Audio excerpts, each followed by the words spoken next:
Assalamualaikum warahmatullahi wabarakatuh. Perkenalkan, nama saya Amirul Kadafi, saya dari kelas 10-3.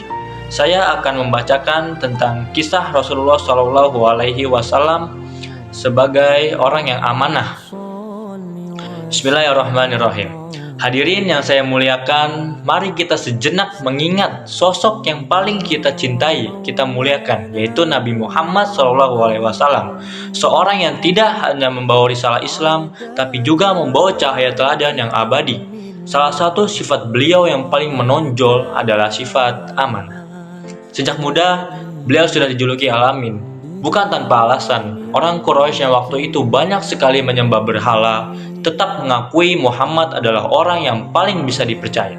Mereka menitipkan harta, emas, bahkan rahasia, karena mereka yakin bahwa Muhammad tidak akan pernah berkhianat.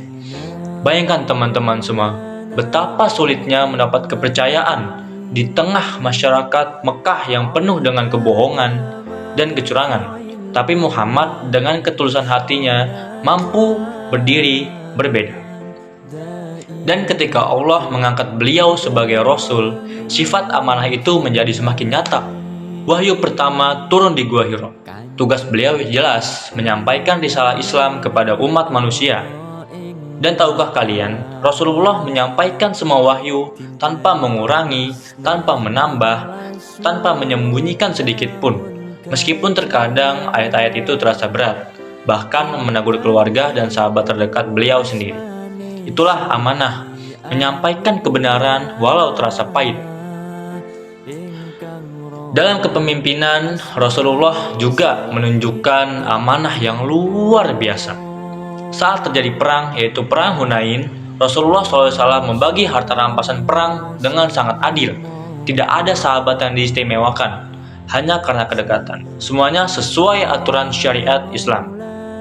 Pernah juga ketika beliau dalam keadaan sangat lapar, Rasulullah justru mendahulukan sahabat-sahabatnya untuk makan terlebih dahulu. Beliau menahan diri demi umat yang sangat ia cintai. Subhanallah. Inilah bukti bahwa kepemimpinan sejati bukan soal mengambil keuntungan, tapi soal menjaga amanah. Beliau bersabda, "La iman liman la amanata lahu." Tidak sempurna iman seseorang yang tidak amanah. Hadis riwayat Ahmad. Artinya apa? Bahwa iman dan amanah itu tidak bisa dipisahkan. Orang yang mengaku beriman tapi tidak jujur, tidak menepati janji, dan tidak bisa dipercaya, sejatinya imannya belum sempurna. Teman-teman, semua guru-guru dan para juri yang saya hormati, jadi sifat amanah Rasulullah ini bukan hanya cerita tentang masa lalu. Ini adalah pelajaran untuk kita semua. Bagi seorang guru, amanah itu adalah mendidik murid dengan ikhlas. Bagi seorang pemimpin, amanah itu adalah melayani rakyat, bukan dilayani oleh rakyat. Bagi kita sebagai pelajar, amanah itu sederhana. Jujur saat ujian, disiplin mengerjakan tugas, menjaga janji, dan tidak menipu orang tua ataupun guru. Coba bayangkan kalau kita semua meneladani amanah Rasulullah. Tidak akan ada lagi kecurangan, tidak akan ada lagi pengkhianatan, masyarakat akan hidup dengan penuh kepercayaan, keadilan, dan keberkahan. Hadirin yang saya cintai, Rasulullah SAW adalah teladan sepanjang zaman.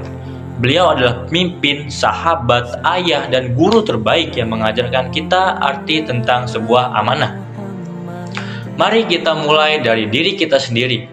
Mari kita jaga amanah dalam hal kecil maupun hal besar. Karena dari amanah yang sederhana akan lahir pribadi yang besar, pemimpin yang adil, dan umat yang kuat. Sekian storytelling yang bisa saya ceritakan. Kurang lebihnya mohon maaf. Terima kasih. Wassalamualaikum warahmatullahi wabarakatuh.